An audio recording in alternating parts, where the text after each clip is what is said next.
அருட்பெருஞ்சோதி அருட்பெருஞ்சோதி தனிப்பெரும் கருணை அருட்பெருஞ்சோதி. எல்லா உயிர்களும் இன்புற்று வாழ்க, வள்ளல் மலரடி வாழ்க வாழ்க, கொல்லா விரதம் கோலையெல்லாம் ஓங்குக, நல்லோர் நினைத்த நலம் பெறுக, நன்றி நினைத்து எல்லோரும் வாழ்க இசைந்து.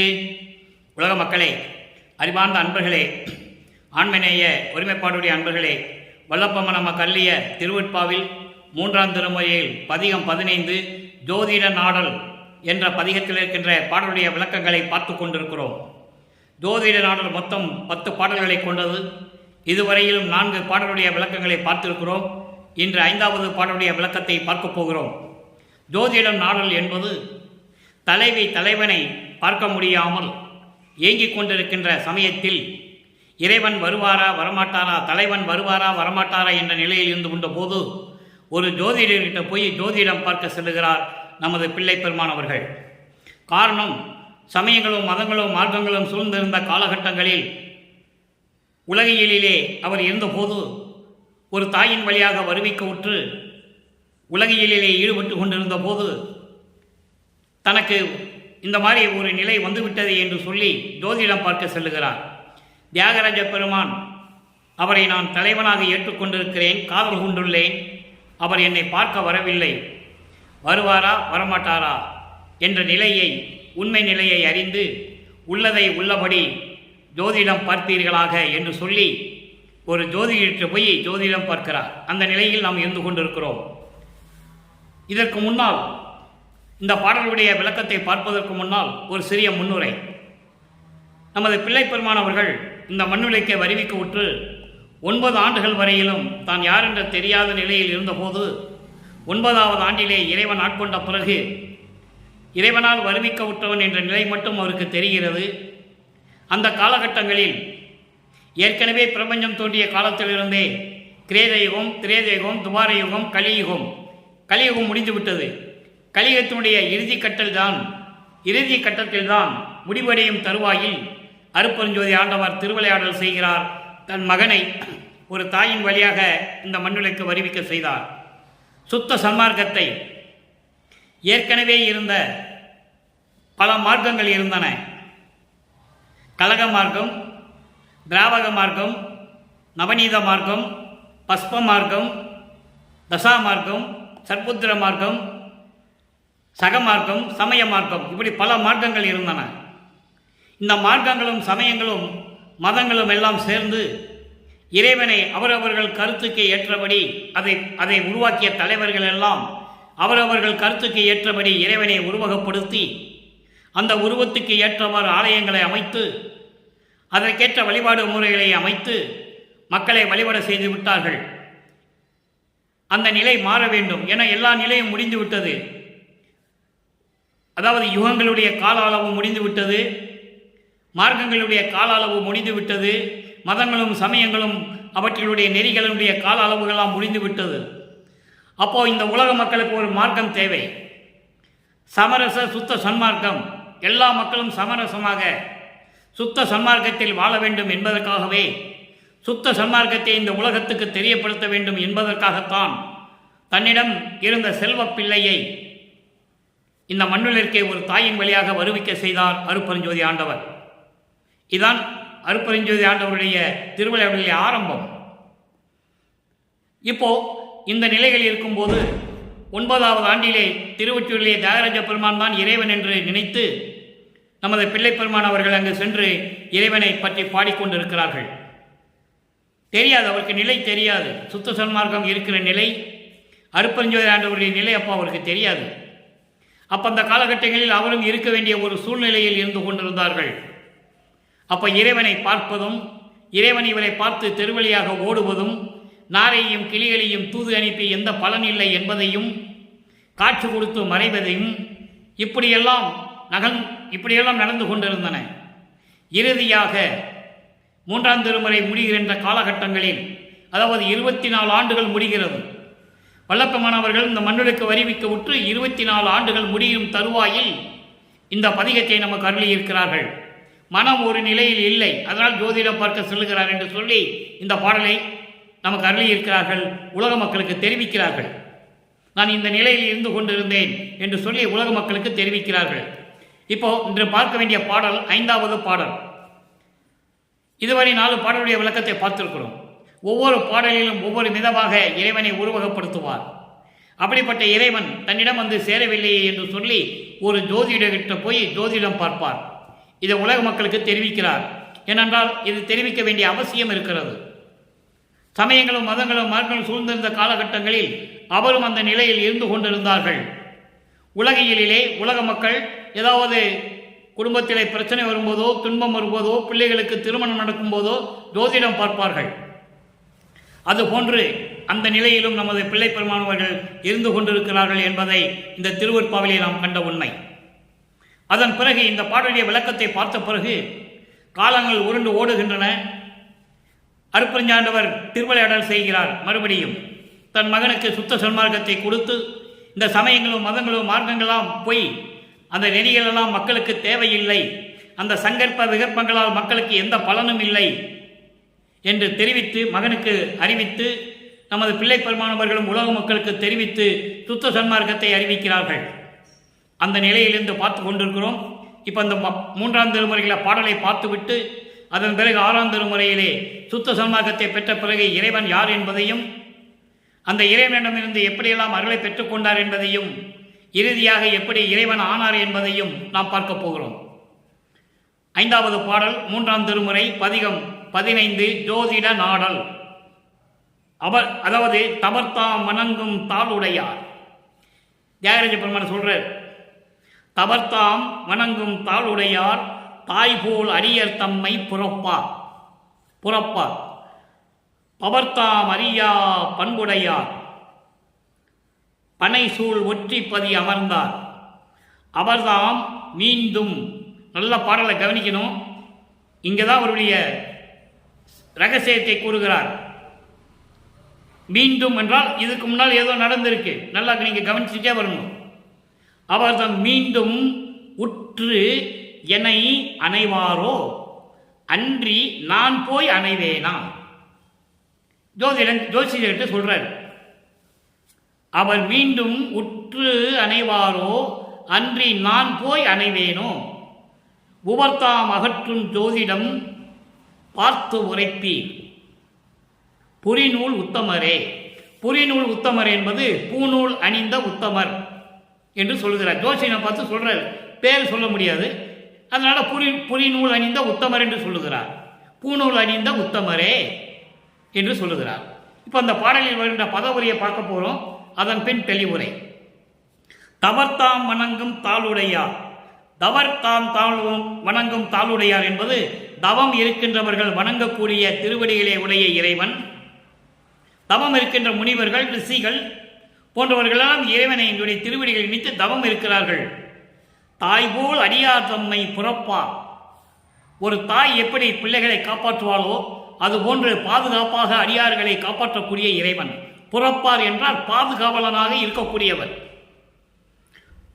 பவர்த்தாம் அரியா பண்புடையார். பவர்த்தாமன் அரியா பண்புடையார் என்பது இந்த பிறப்பு இறப்பு என்று சொல்லுவார் வல்லப்பமானவர்கள். பிறப்பு இறப்பு இல்லாத இறைவன், இதையெல்லாம் அறியாத இறைவன். அப்படிப்பட்ட இறைவன் எங்கே இருக்கிறார் என்றால் பனை சூழ் ஒற்றி நகர் ஒற்றி பதி அமர்ந்தார். பனைகள் சூழ்ந்த இயற்கை அழகு நிறைந்த அழகாக இருக்கின்ற திருவொற்றியூர் என்னும் இடத்தில் இருந்து கொண்டிருக்கின்ற இறைவன்.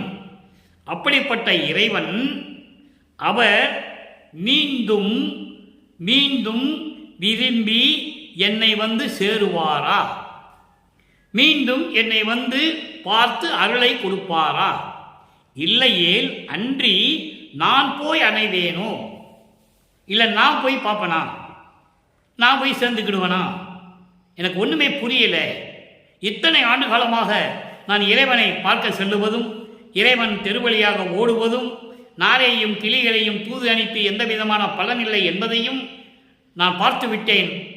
ஜோதிடரே, உண்மையை உள்ளபடி, அதாவது உவர்த்தாம் அகற்றும் என்பது குறை இல்லாத, அதாவது உள்ளதை உள்ளபடி உண்மையாக ஜோதிடம் பார்த்து சொல்லுவீர்களாக பூநூல் அணிந்த உத்தமரே என்று சொல்லுகிறார்.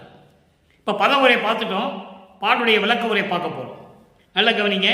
தவம் செய்யும் முனிவர்கள், ரிஷிகள் போன்றவர்கள் வணங்கக்கூடிய திருவடிகளை உடைய இறைவன், திருவடிகளை போற்றி வணங்கிக் கொண்டிருக்கிறார்கள். அப்படிப்பட்ட இறைவன் அடியார்களுக்கு பாதுகாவலாக இருக்கின்ற இறைவன், பாதுகாப்பாக இருக்கின்ற இறைவன், அருளை கொடுக்கக்கூடிய இறைவன். அப்படிப்பட்ட இறைவன் பிறப்பு இறப்பு அறியாத இறைவன். அந்த இறைவன் பனைகள் சூழ்ந்த, அழகு எழில் சூழ்ந்த திருவொற்றியூர் என்னும் இடத்தில் வாழ்ந்து கொண்டிருக்கின்ற இறைவன், அங்கே அமர்ந்து கொண்டிருக்கின்ற இறைவன். அப்படிப்பட்ட இறைவன் மீண்டும் என்னை வந்து சேருவாரா, வந்து எனக்கு அருளை கொடுப்பாரா? இந்த மீண்டும் என்பதற்கு ஒரு சின்ன விளக்கம் சொல்லிதானாக வேண்டும். ஏனென்றால் ஒரு தாயின் வழியாக ஒரு கருவறையிலே இருக்கும்போது, மண்ணுலகிலே ஒரு தாயின் கருவறையிலே இருக்கும்போது, கருவறையிலே போய் மகனை கொஞ்சி மகிழ்ந்த இறைவன் மீண்டும் வரவில்லை.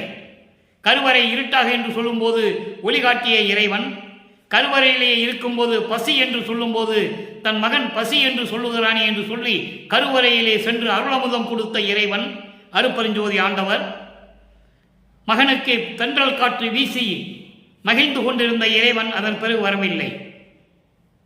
அதன் பிறகு இந்த மண்ணுலகிலே காலடி ஐத்த போது, ஒரு தாயின் அந்த கருவறையிலிருந்தே வெளியே வந்த போது வாழ்த்திய தந்தை, வாழ்த்திய வானவர்கள், தேவர்கள் எல்லாரும் மீண்டும் வரவில்லை. அதன் பிறகு 9 ஆண்டுகள் கழித்து வந்து ஆட்கொண்ட இறைவன் மீண்டும் வரவில்லை. அதான் மீண்டும் என்று சொல்லுகிறார். அற்புதமான இடங்கள் எல்லாம் இருக்கு திருவருட்பாவில். மீண்டும் இப்படியெல்லாம் வந்து எனக்கு காட்சி கொடுத்த இறைவன் மறைப்பு நிலையை கொடுத்து விட்டு சென்று விட்டார். மீண்டும் அவர் எப்போ வருவார், எப்போது வருவார், எனக்கு அருளை கொடுப்பார், என்னை அணைத்துக் கொள்ளுவார், இல்லை என்றால் நான் போக வேண்டுமா அவரிடம்? எனக்கு ஒன்றுமே புரியவில்லை. ஜோதிடம் பார்த்து எனக்கு சொல்லுவீர்களாக, போனூல் அணிந்த உத்தமரே என்று சொல்லுகிறார். அடுத்து பாருங்க, இந்த பாடலுடைய விளக்கத்தை பார்த்துட்டோம். அந்த நிலையில் இருந்து கொண்டிருக்கிறார்கள். உலக மக்களே, நான் இந்த நிலையில் இருந்து கொண்டிருந்தேன். என்னை இந்த மண்ணுக்கு வருவிக்க செய்து இவ்வளவு துன்பங்களை அனுபவித்துக் கொண்டிருக்கிறேன். இறைவன் இன்னும் என்னிடம் வந்து பேசவில்லை, என்னை அணைத்துக் கொள்ளவில்லை, எந்த விதமான அருளையும் கொடுக்கவில்லை. திருவொற்றியூரிலே நின்று கொண்டிருக்கிறேன். தெருவழியாக ஓடுகிறார், எந்த விதமான பதில் சொல்லவில்லை. உலக மக்களே, நான் இந்த நிலையில் இருந்து கொண்டுதான் ஒரு ஜோதிடர்கிட்ட போய் கூட ஜோதிடம் பார்த்து விட்டேன், எந்த விதமான பலனும் இல்லை. உலக மக்களே, நான் இந்த சூழ்நிலையில் இருந்து கொண்டிருக்கிறேன் என்று சொல்லி வருவிக்க உற்று 24வது ஆண்டிலே இந்த பாடலை நமக்கு அருளியிருக்கிறார்கள். அந்த நிலையில் இருந்து கொண்டிருந்த போது இந்த நிகழ்ச்சியை நமக்கு கூறியிருக்கிறார்கள் நமது பிள்ளை பெருமானவர்கள். இப்போ காலங்கள் உருண்டு ஓடுகின்றன. சுத்த சன்மார்க்கத்தை பெறுகிறார் தந்தையிடமிருந்து. அதையும் மக்களிடம் சொல்ல வேண்டும். காரணம், சமயங்களும் மதங்களும் மார்க்கங்களும் இருந்த காலகட்டங்களில் அவரும் அந்த நெறிகளை பின்பற்றி கொண்டிருந்தார் என்பது உண்மை. அதன் பிறகு அதை விட்டு விட்டு வந்தார் என்று யாரும் சொல்லவில்லை. அதான் இங்கே வருத்தப்பட வேண்டிய விஷயம், வேதனையான விஷயம். அந்த நிலையை இப்போ சொல்றாரு, நல்லா கேளுங்க. மதங்களும் சமயங்களும் மார்க்கங்களும் சாராத, எந்த கலப்படமும் இல்லாத சுத்த சன்மார்க்கம் பெற்ற பிறகு பிள்ளை பெருவிண்ணப்பம் 6ஆம் திருமுறை 20வது பதிகம், பிள்ளை பெருவிண்ணப்பம் 95வது பாடல். பாடலை நல்லா கவனிங்க. ஏன்னா அப்பதான் சுத்த சன்மார்க்கத்துக்குள்ள என்றாகிறாரு. 33வது ஆண்டில் சுத்த சன்மார்க்கத்துக்குள்ள வராரு. ஏமசித்தியை வாங்கிட்டாரு, சாகா கல்வியை பயின்றாச்சு, சுத்த சன்மார்க்கத்தை வாங்கியாச்சு. அதுக்கப்புறம் என்ன நடந்தது? எப்படிப்பட்ட இறைவன்? இறைவன் எங்கே இருக்கிறார்? அங்கே திருவொற்றியூரில் இருக்கின்ற இறைவன் மட்டும் அவரால் சொல்ல முடியும். இப்போ இறைவன் எங்கே இருக்கிறான்னு சொல்றாரு, நல்லா கவனிங்க. கலங்கிய போதும், கலங்கிய போதும் என்பது நான் கலங்கிய போதும், நான் கலங்கிய போதும் என்பது சமயங்களும் மதங்களும் மார்க்கங்களும் சூழ்ந்திருந்த காலகட்டங்களில் நான் கலங்கிய போதும், நான் துன்பப்பட்ட போதும், திருச்சிற்றம்பலத்தில் இருக்கும் கருணையின் கடலே. இங்கே இறைவன் எங்கே இருக்குன்னு சொல்றாரு, திருச்சிற்றம்பலம். திருச்சிற்றம்பலம் அண்டங்களே சிவஞான வெளியிலே திருச்சிற்றம்பலம். இங்கே மண்ணுலகிலே வடலூரிலே சத்தியஞான சபை, இங்கே அதுதான் திருச்சிற்றம்பலம். அங்கே மக்களால் போக முடியாதுன்னு சொல்லி தான் இங்கே வடலூரில் அங்கே இருக்கிற எண்போன சபை. இறைவனுக்கு 8 குணங்கள் உண்டு. தன்மையத்தனாதல், தூய உடம்பினாதல், இயற்கை உணர்வினாதல், முற்றிலும் உணருதல், இயற்கையை பாசங்களாக இயற்கையான பாசங்களை இயற்கையாகவே நீக்குதல், முடிவில் ஆற்றல் உடைமை, பேரருள் உடைமை, வரம்பில் இன்பம் உடைமை, இப்படி 8 குணங்கள் உண்டு இறைவனுக்கு. அதனால்தான் அந்த எண்கோண சபையை இங்கே நமக்கு அருளி இருந்தார்கள், வள்ளற்பமானவர்கள் அருளி இருக்கிறார்கள்.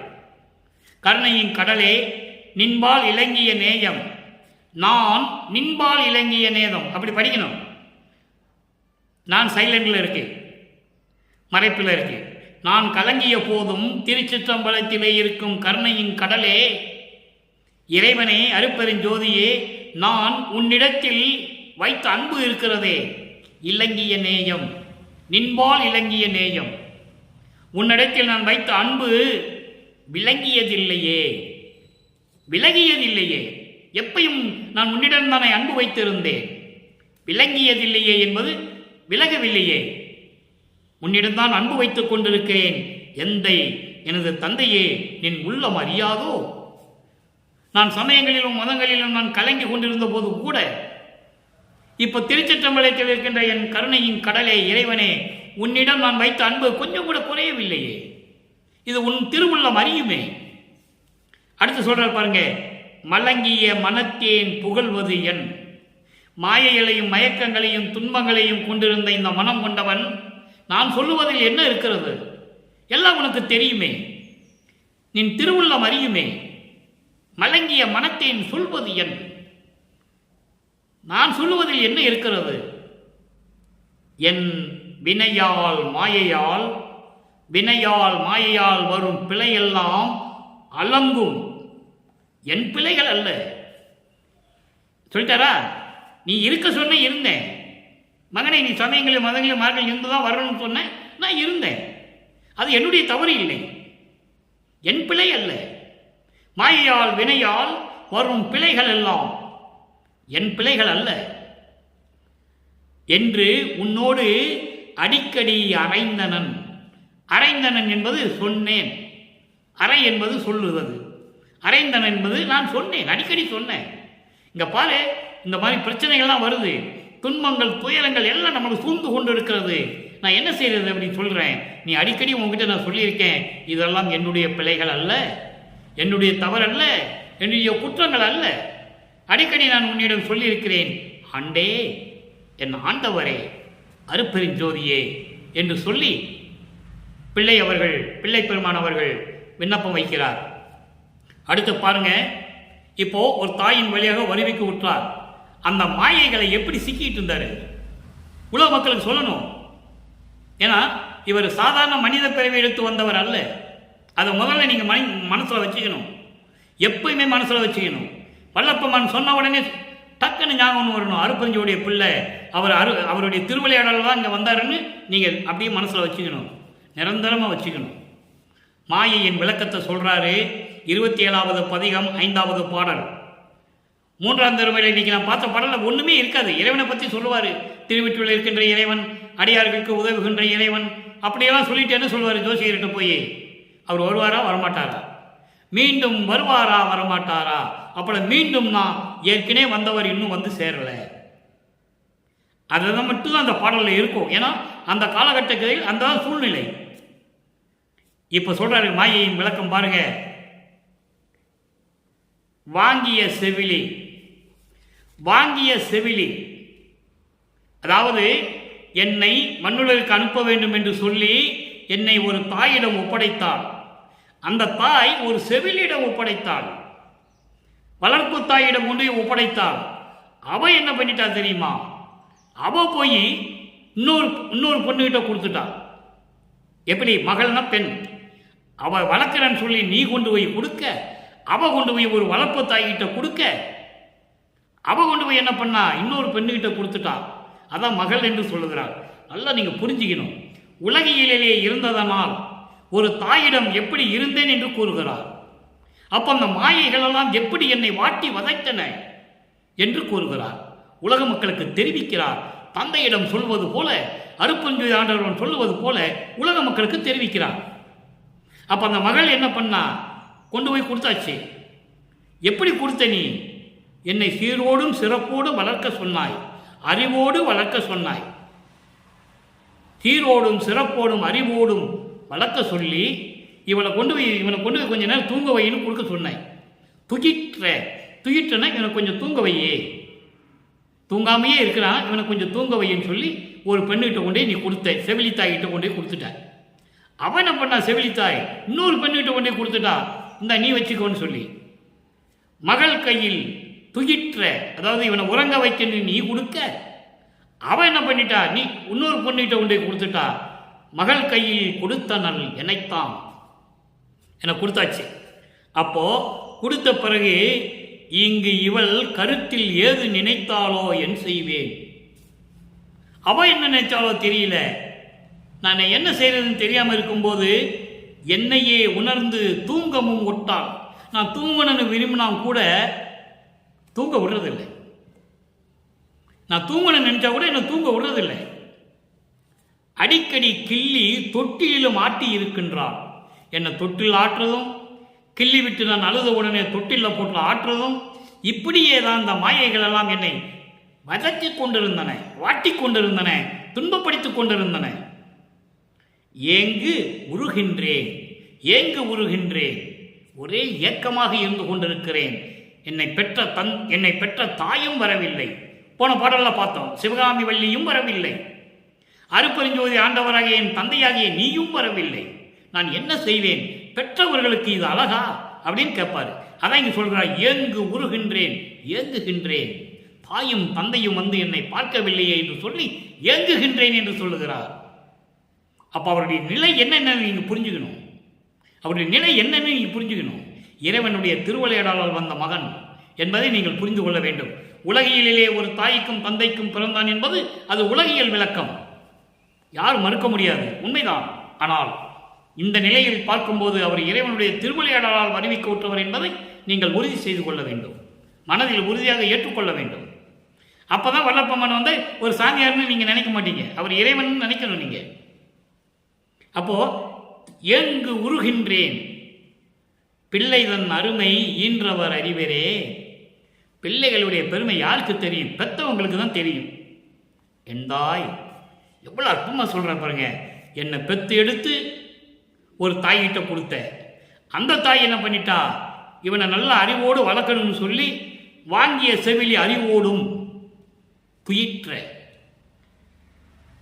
நீ செவிலிகிட்ட கொடுத்த, எப்படி கொடுத்த, இவனை அறிவோடு வளர்க்கணும், அவனை கொஞ்ச நேரம் தூங்க வைன்னு சொல்ல, அந்த செவிலி தாய் போய் இன்னொரு பெண்ணுகிட்ட கொடுக்க, அவ என்னை தூங்கவும் விடலை, கிள்ளி விட்டு தொட்டில் ஆட்டியும் விடலை. எப்படியெல்லாம் நான் கஷ்டப்பட்டு தெரியுமா, ஏங்க உருகின்றேன், அவ்வளவு ஏக்கத்தோட உங்களை எல்லாம் நினைச்சு நான் ஏக்கத்தோட இருந்தேன். பெற்றவங்க வரலையே, பெற்றவருக்கு அழகா இது, எவ்வளவு அருமையா கேட்கிறாரு பாருங்க. ஈன்றவர் அறிவீரே எந்தாய், பெற்றவர் பிள்ளையுடைய பெருமை யாருக்கு தெரியும், பெற்றவங்களுக்கு தானே தெரியும். நீங்க தானே என்னை பெற்றீங்க, என்ன பண்ணீங்க, என்னை வந்து பார்க்கல ஏன்னு கேட்கிற. அடுத்த நிலை பாருங்க. இப்ப பொதுவ பிள்ளைய அப்பனும் அம்மா அவங்ககிட்ட சொல்லிட்டாரு, இப்ப அப்பா கிட்ட கேட்கிறாரு. திருமுன் விண்ணப்பம் 33வது பதிகம் 5வது பாடல். நல்லா பாருங்க, இறைவன் எங்க இருக்கிறான்னு சொல்றாரு. திருச்சிற்றம்பலத்தில் வைக்கிறேன்னு சொல்றாரா. இப்ப சத்தியஞான சபையில் இருக்கின்ற இறைவன் சொல்லுவார், ரெண்டு ஒண்ணுதான், திருச்சிற்றம்பலம் சத்தியஞான சபை எல்லாம் ஒண்ணுதான். இளங்கும் பொன்னணி பொது நடம் புரிகின்ற இறைவா, பொன் போன்று ஒளிர்ந்து கொண்டிருக்கின்ற மின்னிக் கொண்டிருக்கின்ற சத்தியஞான சபையில் திருவிளையாடல் செய்து கொண்டிருக்கின்ற அருள் நடனம் செய்து கொண்டிருக்கின்ற இறைவா, அருப்பெரும் ஜோதியே, இவ்வுலகையெல்லாம் துலங்கும் வண்ண நின்று அருளும் திருவடி துணை. இந்த உலகமெல்லாம் உன்னுடைய திருவடியை துணையை தானே நினைத்து கொண்டிருக்கிறது. துலங்கும் வண்ணம் விளங்கும் வண்ணம் நின்று உன் திருவடி துணை, துணை எண்ணாமல் நாயினேன் விண்ணப்பம். அப்படிப்பட்ட திருவடியை நான் எண்ணி பார்க்காமல், நினைக்காமல், வணங்காமல் நான் இருந்து கொண்டிருந்தேன். அப்படிப்பட்ட கீழ்நிலையில் இருக்கின்ற நான் நாய் போன்றவன் என்று சொல்லுகிறார். அப்படிப்பட்ட நாயினேன், கலங்கும் நாயினேன், துன்பப்படுகின்ற இந்த இரியவன் சிறியவன் விண்ணப்பம் கூறுகிறேன். திருசெவிக்கு ஏற்று கலந்து அருள் செய்யல் வேண்டும். திருசெவி கலந்து உன் செவியில கலந்து ஏற்றுக்கிட்டு எனக்கு அருள் செய்ய வேண்டும் என்று சொல்லுகிறார். அலங்கும் இவ்வுடல், எப்படி கேட்கிறார், அலங்கும் இவ்வுடல் இம்மையே அழிவுறா அருள் உடல் உருமாறே. நான் ஏற்கனவே இதற்கு போன பாடலிலே விளக்கம் கொடுத்திருக்கிறேன், இருந்தாலும் இன்று சொல்ல வேண்டிய காலத்தின் கட்டாயம். உன்னாலே இந்த மண்ணுலக்கு வருவிக்க விட்டதனால்தானே இந்த மனித உடம்பு நான் எடுக்க வேண்டியதாயிற்று. அப்போ ஒரு தாயின் வழியாக இந்த மண்ணுலையில் வந்தால்தானே இவன் மனித உடம்பு, அழிகின்ற உடம்பு இவன் கொண்டவன் என்று சொல்லுவார்கள். அந்த நிலை மாற வேண்டும். விண்ணுலகமும் மண்ணுலகமும் அறியும்படி இந்த உன்னாலே எடுக்கப்பட்ட இந்த மனித உடம்பை அழியும் இந்த மனித உடம்பை அழியா உடம்பாக்கி எனக்கு தர வேண்டும். எப்படி பிடிச்சாரு பாருங்க அப்பாவை. இப்படியெல்லாம் மகன் பேசுவான்னு அவர் எதிர்பார்த்திருக்க மாட்டார். இப்படியெல்லாம் நடக்கணும் அவர் எதிர்பார்த்திருக்க மாட்டார். அந்த நிலையில் இருந்து கொண்டு தந்தையிடம் கேட்கிறார், உன்னாலே இந்த மண்ணுலைக்கு வருவிக்க உற்று ஒரு தாயின் வழியாக உலகியலிலே வந்த பிறகு அழிகின்ற இந்த உடம்பு என்றுதானே எல்லாரும் நினைப்பார்கள். அப்படிப்பட்ட இந்த அழியும் உடம்பை அதான் சொல்றாரு, இவ்வுடல் இம்மையே அலங்கும் இவ்வுடல், அழியக்கூடிய இந்த உடலை இந்த மண்ணுலகத்திலே இம்மையே, இந்த மண்ணுலகத்திலேயே எல்லாரும் காணும்படி எல்லாரும் அறியும்படி அழியாத உடம்பாக்கி எனக்கு அருள் செய்ய வேண்டும் என்று கேட்கிறார். திருமுன் விண்ணப்பம், அப்பா கிட்ட விண்ணப்பம் வைக்கிறார். எப்படிப்பட்ட ஒரு நிலையில் இருந்து கொண்டு இதை வல்லப்பமானவர்கள் தந்தையிடம் கூறியிருப்பார்கள் என்பதை நீங்கள் நினைத்து பார்க்க வேண்டும். ஒரு மனசு எவ்வளவு கஷ்டப்பட்டு இருக்கும் நினைச்சு பாருங்களேன். இறைவன் தன் மகனை மண்ணுலகு அனுப்பிய பிறகு இவ்வளவு துன்பப்பட்டா அந்த மகன் நினைக்கும் போது எப்படி இருக்கும்? தெரியாம இருந்தா பரவாயில்ல, சுத்த சமூகத்தை எல்லாம் தெரிஞ்சு போச்சு. அப்போ அவரின் மனது எப்படி துன்பட்டிருக்கும்? எல்லாருமே இறைவனுடைய திருவிளையாடல்களை சொன்னார்கள், எல்லாமே நேரடியாக வரவைத்தவர்கள். ஆனால் இவரை மட்டும் ஒரு தாய் கருவறையிலே 10 மாதம் இருக்க வைத்து வரவழைத்து வருவிக்க செய்து சமயங்களிலும் மதங்களிலும் மார்க்கங்களிலும் இருக்க வைத்து அதெல்லாம் பொய்ன்னு சொல்லி உலக மக்களுக்கு சுத்த சன்மார்க்கம் தேவை, உலக மக்கள்கிட்ட சொல்லுன்னு சொல்லி எப்படியெல்லாம் திருவிளையாடல் செஞ்சிருக்கார் பாருங்க. அப்பா எவ்வளவு கஷ்டப்பட்டிருப்பார். அதை யோசித்து பண்ணி பார்க்கணும். நீங்கள் இறைவனுடைய மகன் இருந்தாலும் அந்த நிலையை அவர் அனுபவித்தார் இல்லையா, அதை நினைத்து பார்க்க வேண்டும். அற்புதமாக இருக்கும். சரி, எல்லாம் முடிஞ்சு போச்சு. அப்பாவை பார்த்தாச்சு, அப்பா கிட்ட கேட்டாச்சு, இந்த உடம்பு அழியாத உடம்பாக்கணும்னு சொல்லியாச்சு. அடுத்து இறைவனை பெற்ற இறையை, அந்த அருளை எப்படி வியந்து சொல்லுகிறார். 5வது பாடல் 34வது பதிகம், இறை எளிமையை வியத்தல். பாருங்க, பாயிரமா மறைகள் எல்லாம் பாடுகின்ற பாட்டு உன் பாட்டே என்று அறிந்து கொண்டேன். இப்போ வேதங்கள் உருவாகினதெல்லாம் இப்போ நீங்கள் புராணங்கள் காவியங்கள் நீங்கள் படிச்சிருக்கலாம். வேதங்கள் சொன்னதான் மக்களுக்கு சொல்லிட்டு இருப்பாங்க. அந்த வேதங்களை உருவாக்கியது யார்? அது ரொம்ப முக்கியம். அப்போ 1000 மாமறைகள் இந்த உலகத்தில் சொல்லப்பட்ட கூறப்பட்ட இந்த மாமறைகள் 4 மறைகள், 4 வேதங்கள், ரிக்கு வேதம், யசுர் வேதம், சாம வேதம், அதர்வேன வேதம். இந்த வேதங்கள் பாடுகின்ற பாட்டு என்று சொல்லுகிறார். பாடுகின்ற பாட்டு என்றால் இந்த வேதங்கள் கூறுகின்ற இந்த விளக்கங்கள் எல்லாம் உன்னுடைய விளக்கம் என்று நான் அறிந்து கொண்டேன். அதுக்கு தனிப்பட்ட கருத்து கிடையாது வேதங்களுக்கு. நீ இயக்க சொன்னாய் அது இயங்கிக் கொண்டிருக்கின்றன, நீ இயக்க வைத்தாய் அது இயங்கிக் கொண்டிருக்கின்றன. அப்ப இந்த 4 வேதங்களும் கூறுகின்ற விளக்கங்கள் எல்லாம் உனது விளக்கமே என்று நான் அறிந்து கொண்டேன். பிரபஞ்சத்தில் எந்த முனிவனும் எந்த ரிஷியும் சொன்னதில்லை. வல்லப்பமான் ஒருவரால் தான் சொல்ல முடியும். அவர் சகலமும் அறிந்தவர். அப்போ பாட்டை என்று அறிந்து கொண்டேன். பரம்பொருளே, பரம்பொருளே, பரம்பொருளே, முதல் கடவுளே, அருப்பெருஞ்சோதியே, உன் பெருமை 1000 கோடி நாவுடையார் எனினும். 1000 கோடி பேர் புலவர்கள், அறிஞர்கள். நாவுடையார் என்பது பாட்டு பாடுகின்றவர்கள், அறிஞர்கள், கற்றோர்கள், இவர்களெல்லாம் நாவுடையார் என்று சொல்லுகிறார். எத்தனை கோடி புலவர்கள் வந்தாலும் சரி, எத்தனை கோடி புலவர்கள் வந்தாலும் அணுத்தனையும் புகழ் அறிவேன். ஒரு சிறிதளவுட உன்னுடைய பெருமையை அவர்களால் சொல்ல முடியாது. நான் ஒருவன் தான் சொல்லுவேன்னு சொல்றேன். எத்தனை 1000 கோடி புலவர்கள் வந்தாலும் அறிஞர்கள் வந்தாலும் உனது புகழை யாராலையும் சொல்ல முடியாது. அந்தோ இச்சிறியே வாய் இறங்கா வகை புகழ துணிந்தேன். என் வாய் புகழா, அதாவது இயங்கா வகை, இறங்கா வகை என்பது கொஞ்சம் கூட தடை இல்லாமல் தொடர்ந்து நான் சொல்லுவதற்கு துணிந்தேன் உன்னுடைய பெருமையை. யாரும் சொல்லவில்லை உன்னுடைய பெருமையை. ஆனால் நான் சொல்ல துணிந்தேன் என்று சொல்லுகிறார். தொடர்ந்து நான் சொல்ல துணிந்தேன். என்னுடைய மனத்தாசை ஒரு கடலோ 7 கடல் பெரிது. என் தந்தையே, என் மனசில் இருக்க ஆசை இருக்கே, அது ஒரு கடல் அளவு இல்லை, 7 கடலை விட பெருசு. என்ன ஆசை அதை சொல்லணும்ல. செய் இறங்கா முன்னம் எடுத்தே அழைத்திடும் தாயணையாய் திருச்சிற்றம்பலம் விளங்கும் சிவஞான குருவே. அதாவது ஒரு குழந்தை அழுகிறதுக்கு முன்னாடியே தாய் போய் எடுத்து அணைச்சிக்குவா. ஐயோ, குழந்தை முகத்தை பார்த்தே தெரிஞ்சுக்குவா. அழுக போகுது குழந்தை பசியோடு இருக்குது.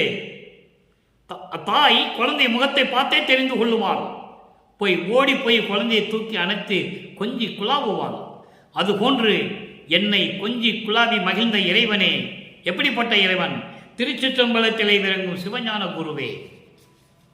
திருச்சிற்றம்பலத்திலே சத்தியஞான சபையில் விளங்கிக் கொண்டிருக்கின்ற அருப்பெருஞ்சோதியே, சிவஞான வெளி என்று சொல்லுவார். அதங்க சிவஞான குரு என்று சொல்லுகிறார் இறைவனே. சிவஞான வெளி என்பது 16வது நிலையில் இருக்கின்ற வெளி. சரியை, கிரியை, யோகம், இந்த 12 நிலைகளை தவிர்த்து 13வது நிலையிலே சுத்த சன்மார்க்கம் தொடங்கி ஞான சரியை, ஞான கிரியை, ஞானத்தில் யோகம், ஞானத்தில் ஞானம்தான் 16வது நிலை. அதுதான் சிவஞான வெளி. அப்படி சிவஞான வெளியில் இருக்கின்ற சிவஞான குருவே, என் முகத்தை பார்த்து நான் துன்பப்படுவதை பார்த்து நான் கேட்பதற்கு முன்னாலே வந்து எனக்கு அருள்வாயே என்று சொல்லி பாடல்களெல்லாம் நிறைய சொல்லுவார். அதை தாங்க சொல்லுவார். ஒரு தாய் ஒரு குழந்தையை பார்த்த உடனே போய் அணைச்சிக்குவா. அவள் பசியோடு இருக்கிறானா, அதாவது அழுக போகிறானா, தூங்க போகிறான்னு ஒரு தாய்க்கு தான் தெரியும். அந்த நிலையில் இருக்கின்ற இறைவனே என்று சொல்லி இந்த பாடலை நமக்கு அருளியிருக்கிறார்கள். அடுத்து 51வது பதிகம் பெறாப்பேறு, 5வது பாடல். அற்புதமான பாடல், நல்லா கவனிங்க. எப்படி அந்த அருளை பெற்ற அதனுடைய பாக்கியம் எப்படி இருக்கும், அதனுடைய பேர் எப்படி இருக்கும்? அன்புடைய என் அறிவே, இறைவனை பார்த்து சொல்றார், அப்பனை பார்த்து, அன்புடைய என் அறிவே, அருளுடைய பொருளே, அம்மே, என் அப்பா, என் ஐயா, என் அரசே. என் அன்புடைய என் அறிவே, என் அறிவுக்கு விளங்கிக் கொண்டிருக்கின்ற, அறிவுக்கு அறிவாய் விளங்கிக் கொண்டிருக்கின்ற இறைவனே, அருளுடைய அருப்பெருஞ்சோதியே. பொருள் என்றால் அருப்பெருஞ்சோதி இறைவன். என் அம்மா, என் அப்பா, என் ஐயா, என் அரசே. துன்படை உலகரெல்லாம் சுகமடையாராக. நல்ல கவனிக்க நண்பர்களே, அற்புதமாக நம் கருளியிருக்கிறார்கள் வல்லப்பம்மன் அவர்கள். துன்புடையார் எல்லாம், உலகரெல்லாம், உலகத்தில் இருக்கின்ற மக்கள் எல்லாம் துன்பமடைந்து கொண்டிருக்கிறார்கள். அவர்கள் எல்லாம் சுகமுடையாராக, இன்பமாக வாழ வேண்டும், நோயற்ற வாழ்வில் வாழ வேண்டும், செல்வ செழிப்போடு வாழ வேண்டும். அப்படி வாழ வேண்டும் என்றால் துன்மார்க்கம் தவிர்த்து, துன்மார்க்கம் சமயங்கள், மார்க்கங்கள், மதங்கள் இவற்றில் கூறப்பட்ட அந்த துன்மார்க்க நெறிகள் இருக்கின்றதல்லவா, சங்கற்ப விகற்பங்கள், இதையெல்லாம் தவிர்த்து உலக மக்கள் துன்பங்களை எல்லாம் நீக்கி பேரின்பமாக வாழ வேண்டும், செல்வத்தோடு வாழ வேண்டும், நோயற்ற வாழ்வில் வாழ வேண்டும் என்றால் துன்மார்க்கத்தை தவிர்த்து, சமயங்களையும் மதங்களையும் மார்க்கங்களையும் தவிர்த்து, அதான் சொல்லுவார் ஞானசரியிலே, பொறித்த மதம் சமயம் எல்லாம் பொய்யே என்று சொல்லுவார். உடைந்த சமய புலி நின்று எழுந்து உணர்மின் அழியா ஒரு நெறியாம் சன்மார்க்க திருநெறி பெற்று வந்தே ஞானசரியில சொல்லுவார். கொடிப்பாட்டிலே சொல்லுவார், வெறித்த சமய புலியில் விளைந்தேன், தன்னை விழாத வகை மறித்து ஒரு பேரறிவு அளித்த வள்ளல் கொடி என்று சொல்லுவார். நானும் அப்படிதான் இருந்தேன். நல்ல வேலை, மறுபடியும் புலியில் விழலான்னு இருக்கும்போது என்னை தடுத்தார் அவரு. அப்படின்னு அர்த்தம், சன்மார்க்கத்தை கொடுத்துட்டாருன்னு அர்த்தம், சுத்த சன்மார்க்கத்தை. அதான் இங்கே சொல்றாரு, உலக மக்களுக்கு சொல்றாரு, உலக மக்கள் எல்லாம் இன்பமாக வாழ வேண்டும், செல்வத்தோடு செல்வ செருக்கோடு வாழ வேண்டும், நோயற்ற வாழ்வில் வாழ வேண்டும் என்றால் துன்மார்க்கத்தை தவிர்க்க வேண்டும். அப்படி துன்மார்க்கத்தை தவிர்த்து அருளி சன்மார்க்கம் வழங்க இன்புடைய பேரருளி இங்கு என்னை பொருள் செய்து அளித்த. ஏன் இந்த மண்ணுலகத்துக்கு வந்தார் நீங்க சொல்றாரு, நல்லா கவனிக்கணும். நீங்க எதுக்காக நான் வந்தேன், வருவிக்க விட்டேன், அதை இங்கே சொல்றாரு. அதாவது இப்படியெல்லாம் உலக மக்கள் எல்லாம் இப்படியெல்லாம் துன்மார்க்கத்தை தவிர்த்து செல்வ செருக்கோடையும் நீண்ட ஆயுளோடையும் நோயற்ற வாழ்வில் வாழ வேண்டும் என்பதற்காகவே உலக மக்களுக்கு சன்மார்க்கத்தை கொடுக்க, சுத்த சன்மார்க்கத்தை கொடுத்து, அவங்களுக்கு அருளை கொடுத்து இங்கு என்னை பொருள் செய்து அளித்த, அவங்களுக்கு இதெல்லாம் செய்ய வேண்டும் என்பதற்காகவே என்னையும் இறைநிலைக்கு ஏற்றி ஏறா நிலைமிசை ஏற்றி எந்தனக்கே ஆறாறு காட்டிய அருப்பெருஞ்சோதி என்று சொல்லுவார். காட்டிய அருப்பெருஞ்சோதி, கடத்திய அருப்பெருஞ்சோதி என்று சொல்லுவார். ஏறா நடுநிலை ஏற்றி ஈண்டே எந்தனக்கு என்னை ஆறாறு கடத்திய அருப்பெருஞ்சோதி என்று சொல்லுவார். அப்போ மக்களுக்கு நன்மை செய்ய வேண்டும் என்பதற்காகவே, சுத்த சன்மார்க்கத்தை மக்களிடம் கொடுக்க வேண்டும் என்பதற்காகவே என்னை பொருள் செய்த அந்த நிலையில், இறைநிலையில் என்னை இருக்க வைத்த என் அமுதே, அகத்தை கருத்து புறத்தை வெளுத்திருந்த சகத்த அனைவரையும் சகத்தை திருத்தி சன்மார்க்கத்தை அடைவித்திட அவரும் இகத்தை பரத்தை பெற்று, அந்த பரத்தை பெற்று தான் இங்கே சொல்றாரு, சுகமுடையவராக என்று சொல்லுகிறார். பரம் என்பது எல்லா செல்வங்களையும் நோயற்ற வாழ்வையும் பெற வேண்டும் என்பதற்காகவே மகிழ்ந்திடுவதற்கென்றே என்னை உகத்தே இறைவன் வருவிக்க உற்றேன், அருளை பெற்றேனே சொல்லுவார். உண்மைதானே? ஆன்ற சன்மார்க்கம் அணிபெற என்னைத்தான் ஈன்று அமுதளித்து இனிய நற்றாயை என்று சொல்லுவார். என்னையும் இரக்கந்தன்னையும் ஒன்றாக இருக்க செய்து இசைவித்து மன்னி வாழ்வுற வருவித்த கருணை வள்ளல் நீ என்று சொல்லுவார்.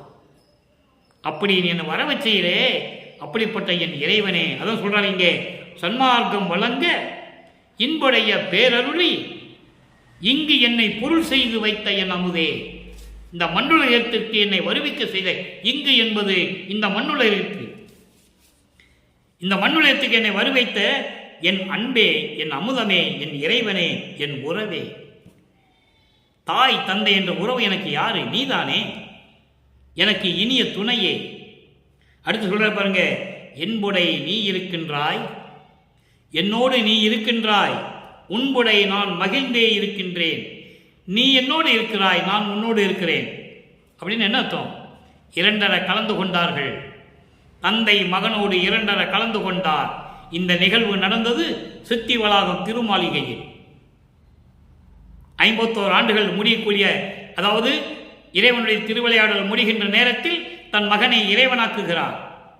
நல்லா புரிஞ்சுக்கணும் நீங்க, இதான் கான்செப்ட். 51 ஆண்டுகள் திருவிளையாடல் நடந்து கொண்டிருக்கிறது. இறுதியாக தன் மகனோடு அருப்பெருஞ்சோதி ஆண்டவர் தந்தையே வந்து கலந்து கொள்ளுகிறார்.